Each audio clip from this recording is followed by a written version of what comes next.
SSMB29 এমন একটা cinema যে কিন্তু পুষ্পা 2 এর ফার্স্ট ডে কালেকশন বিট করতে পারে এমনটাই সবাই মনে করছে, কারণ এই শেষ রাজামৌলির এটা সিনেমা।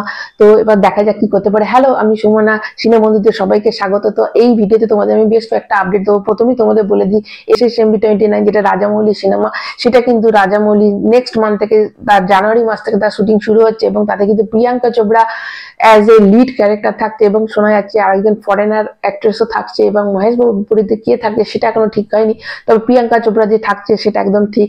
নেক্সট তোমাদের যে আপডেটটা দেবো সেটা হচ্ছে 3rd জানুয়ারি জাপানি কালকি রিলিজ করছে।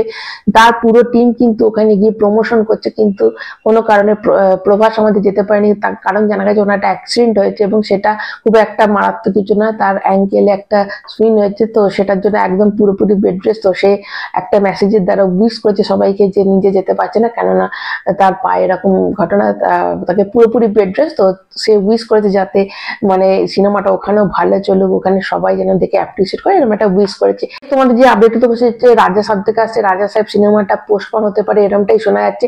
তবে পোস্টপন হয়ে গেলেই কিন্তু ভালো, কেননা তার ঠিক 10 দিন আগেই কিন্তু সিকান্দার রিলিজ করছে এপ্রিল মাসে, তারপরেই 10 দিন বাদই রাজা সাহেবের রিলিজ ডেট ছিল। তার পেছিয়ে গেলে এটা খুবই ভালো, কেননা দেখো দুটোর যেটা অডিয়েন্স আছে তারা কিন্তু মোটামুটি এখানে সালমান খানের বলো বা প্রভাসের বলো, এবার হরর কমেডি জনরা যেহেতু একটু খুব পছন্দের, এবং দেখো যদি সিকান্দার রিলিজ করে তাহলে সিকান্দার ছেড়ে কিন্তু এই জনরা, যেখানে কিন্তু প্রভাস একটা নতুন ধরনের সিনেমা করেছে, এর আগে কিন্তু প্রভাস সাধারণত অ্যাকশন সিনেমা বেশি করেছে, এটা প্রথম যে ও হরর কমেডি জোনে অভিনয় করছে, তো সেটা একটা 50-50 চান্স যে সিনেমাটা চলবে কি চলবে না, মানে কতটা হিট করবে। সেই সময় সিকান্দারের মতো একটা বড় হেভিওয়েট সিনেমা যেখানে সালমান খান এতদিন বাদ কামব্যাক করছে, সেখানে কিন্তু হল পাওয়া একটা মুশকিল, এবং দর্শকরা যদি ওখানে চলে যায় তাহলে কিন্তু রাজা সাহেবকে হিট করানো একটা একটু মানে হিট করবে কিনা এটা একটা সন্দেহ থাকে। সেই জন্য তারা ঠিক করেছে যে রাজা সাহেবকে কিছুদিন পেছিয়ে দেওয়ার জন্য, পোস্টপোন করার জন্য। তবে একদম বছরের শেষে বা নেক্সট ইয়ার নয়, এপ্রিল মাস যেটা রিলিজ করার কথা ছিল সেটা হয়তো জুন মাসে রিলিজ করবে, তার থেকে কিন্তু একদম পিছবে না। কিন্তু এই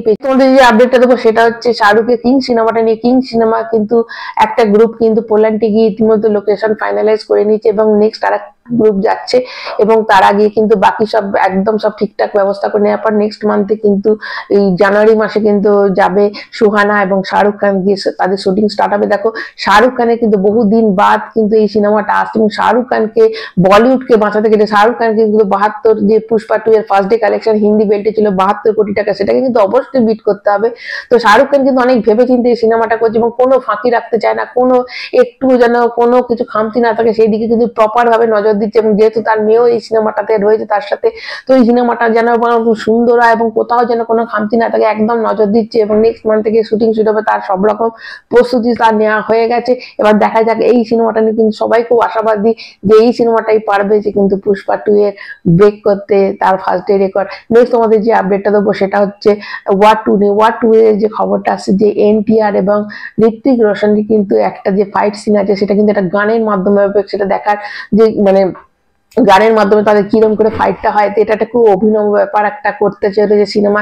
এবং YRF এটা কিন্তু বলে দিয়েছে যে এই যে লাস্টে যে ক্লাইম্যাক্স সিনটা আছে, ক্লাইম্যাক্স সিনটা কিন্তু এর আগে বলিউড ইন্ডাস্ট্রিতে এরকম ক্লাইম্যাক্স সিন কেউ দেখেনি, প্রথম কোনো ক্লাইম্যাক্স সিন এরকম ধরনের হবে। তবে এটা শুনে দেখার এক্সাইটেড সবারই বেড়ে যাচ্ছে, কারণ দেখো কালকি বলো, বাহুবলী বলো, পুষ্পা 2 বলে, ডিসেন্ট, এর কিন্তু ক্লাইম্যাক্স গুলো জবরদস্ত ছিল, সেটার থেকেও ভালো যখন বলছে এবং আমরা চোখে দেখিনি এরকম একটা অভিনব একটা ক্লাইম্যাক্স হবে, তো অবশ্যই সিনেমাটা নিয়ে অবশ্যই সবার খুব এক্সাইটমেন্ট বেড়ে গেছে। এবং নেক্সট ইয়ার কিন্তু বড় সিনেমা বলতে একটা হচ্ছে ওয়ার 2 আর একটা হচ্ছে সিকান্দার, বাকি অনেক সিনেমায় আসবে, যাটা আসবে সেটা আমি বলছি না, কিন্তু যেটা ভাবছি যে পুষ্পা 2 কে বিট করতে পারে নেক্সট ইয়ার 2025 সালে, 2026 সালে কিং আসবে, কিন্তু 25 সালের মধ্যে যে দুটো সিনেমা সব থেকে বেশি মানুষ আশাবাদী সেটা হচ্ছে ওয়ার 2 এবং সিকান্দার। দেখা যাক যে আমাদের যে আপডেটটা দেবো সেটা আবার রাজা সাহেব থেকে আসছে যে নয়নতারা, তোমরা জানো যে নয়নতারা কিন্তু একটা ডান্স আইটেম আছে, একটা সং আছে যেটা প্রভাসের সাথে আছে, টোটাল 6টা গান আছে এই সিনেমাতে, কিন্তু নয়নতারার সাথে কিন্তু একটা স্পেশাল গান আছে। অ্যানিমেল পার্ক সিনেমাটা কিন্তু 2030 সালে রিলিজ করছে। এবং তোমাদের যে আপডেট হচ্ছে কুলিতে কিন্তু আমির খানের শুটিং স্টার্ট হয়ে গেছে, এবং আমির খানের ফার্স্ট লুক কিন্তু সবাই দেখেই নিয়েছে। কুলিটাকে কিন্তু মানুষ খুব আশাবাদী, কুলি কিন্তু মানে একটা ভাবছে যে একটা বিশাল কিন্তু রেকর্ড তৈরি করতে পারে। এবং আর একটা তোমাদের যে আপডেটটা দেবো সেটা আসছে তোমার মহারাজা কিন্তু 82 কোটি চীনা থেকে কালেকশন করে নিয়েছে। এবং পুষ্পা 2 এর যে কালেকশনটা আসছে রবিবার অব্দি, মানে 11 দিন অব্দি হচ্ছে 1409 কোটি ওয়ার্ল্ড ওয়াইড, এটা একটা বিশাল বিশাল ব্যাপার। এবার দেখা যাক এটা কে ভাঙতে পারে। তো আপাতত এটাই নতুন, আবার আপডেট এনে তোমাদের কাছে চলে আসবে। যদি ভালো লাগে অবশ্যই চ্যানেলটা লাইক করবে, একটা সাবস্ক্রাইব করবে, কারণ মতো টাটা।